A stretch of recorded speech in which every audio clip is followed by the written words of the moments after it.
Takbo natin ng 100 mahigit, nasa 4th gear pa lang tayo nun.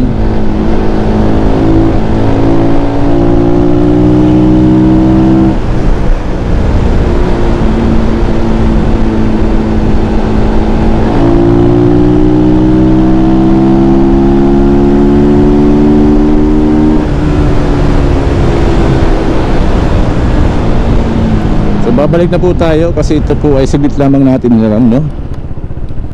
Sa pagkakalam ko, kapag naka-dual overhead cam ang isang unit, ito'y dumudulo, di ba? Hindi natin maramdaman masyado yung kanyang alangkada, pero ito'y dumudulo kasi siya po ay dual overhead cam.